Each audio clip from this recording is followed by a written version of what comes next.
Donna Edwards is a former Democratic congresswoman and MSNBC political analyst.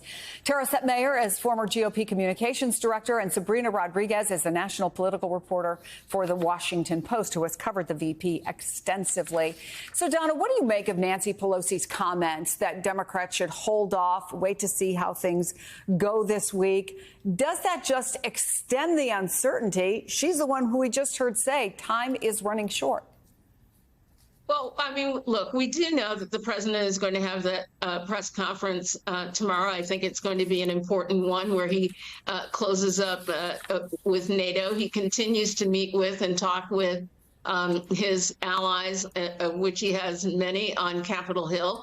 And I think that I think what it does, which is what we always knew, I believe that this week was an important one for the president to shore up his support and demonstrate that he's, ready to go, which he has done, and then lead right into the Republican convention. And then I think it's going to be time for Democrats to get on message and start going after Donald Trump and the threat that he poses to the American people, as will be evidenced with what we need is a lot of counter programming next week that's not about this. During the Republican convention. We talked about it last hour, Tara, that the majority of members of Congress have been on hold, either saying nothing or being kind of squishy or down the middle in their comments. But one Democratic state party chair who thinks Biden should step aside told NBC News, "I wish I was more brave. I would be crucified by them if I spoke out of line." Another Democratic House member said people are very frustrated that the president appears defensive and in denial. He's like the grandpa who refuses to give up the car keys, even though it's not safe for him to drive anymore. Are Democrats creating a problem by not coming closer, at least, to some kind of majority stand here? Yes, the self-immolation is not helping the situation. The president of the United States has demonstrated thus far, except for the debate, that he is capable of running this country.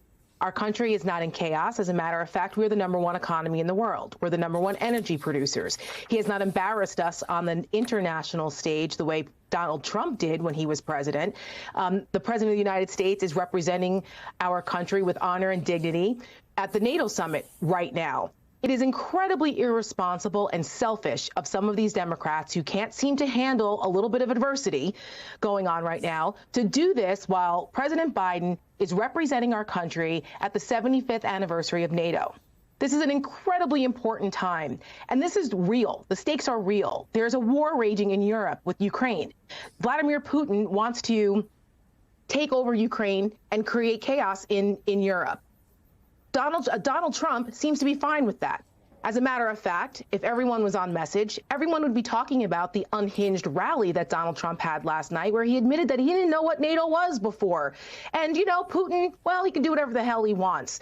And all of the other litany of absolute insanity that comes out of Donald Trump's mouth every time he's in public. Instead, Democrats are still going on complaining about Joe Biden. I don't think any of these Democrats are saying Joe Biden is great. I mean, Donald Trump is a great guy, and they don't have any problems on that side. In fact, many of them have suggested that if Republicans did what in normal times people would have done, the minute he got convicted of 34 crimes, they would have abandoned him as the party leader. Having said that, when Nancy Pelosi says at least hold your fire until after NATO, which, by the way, it ends tomorrow, do you think she shouldn't have done that? Do you think she should just say hold your fire, period?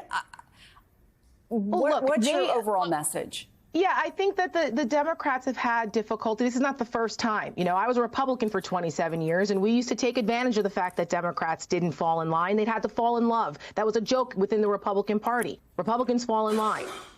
Look, at this point, I think it's fair for people to say, let's see what happens after NATO. I've said that. We give him an opportunity to be the president of the United States and demonstrate that he's got what it takes to continue on. He has said without hesitation that he's still staying in this race, and he has yet to give a reason other than the debate, right? He's yet to give a reason to believe otherwise. So I think it's okay. Nancy Pelosi may have inartfully said some things, but she made it clear that she supports whatever decision Joe Biden makes. And so far, he has said he's staying in the race unless something catastrophic happens. So I think that people need to really realize what is at stake here, and that by continuing to publicly do this is only helping Donald Trump, because the impracticalities and the logistical nightmare of President Biden stepping down now and thinking the fantasy that people seem to have to think that Democrats are going to unify at the convention all of a sudden and everyone's going to come out smelling like roses and unify behind new candidates somehow and raise billions more dollars with a couple of weeks to go before ballots get sent out in September, I think is really politically risky. Okay, so that brings what Democrats need to think about. That brings me to you, Sabrina, because there is uncertainty, right? And you've been reporting on the delicate position that puts Vice President Kamala Harris in. Tell us about your reporting. What we've seen the vice president do right now is, as a Democratic operative said to me earlier this week, and I think really sums up, there is no playbook for this.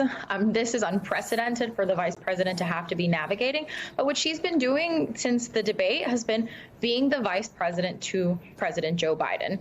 She's showing it on the road, her loyalty to the president, her loyalty to the administration, her loyalty to the agenda that they've set out. She's largely stayed above the fray of the debate going on Capitol Hill. Yesterday, she spoke in Las Vegas for a campaign event targeting AAPI voters. She only made a passing reference in defense of the president, which was notable because we've seen her largely, not talk about the debate, largely not talk about that debate that's going on. She's saying Joe Biden is our nominee. Joe Biden is a fighter. He had a bad night at the debate, and we're going to keep him moving, and we're going to talk about the work that the administration has done, and we're going to talk about the stakes of this election and the threat that former President Donald Trump poses to the U.S. democracy. And that's really what we've heard her say again. She's really out focused on energizing key parts of the Democratic coalition. Just a couple hours ago, she was talking to her fellow sorority members for the Alpha Kappa Alpha historically black sorority, and really just trying to energize these people and saying, Joe Biden is the nominee, I'm with him, and you should be too. Sabrina Rodriguez, former Congresswoman Donna Edwards, and Tara Setmayer, thank you all so much. Hey there, MSNBC fans. I'm Luke Russert, and be sure to join me, Rachel Maddow, Jen Psaki, Lawrence O'Donnell, Steve Kornacki, Joy Reid, and many more September 7th in Brooklyn, MSNBC Live Democracy 2024. Click on the link for ticket information. We will see you there.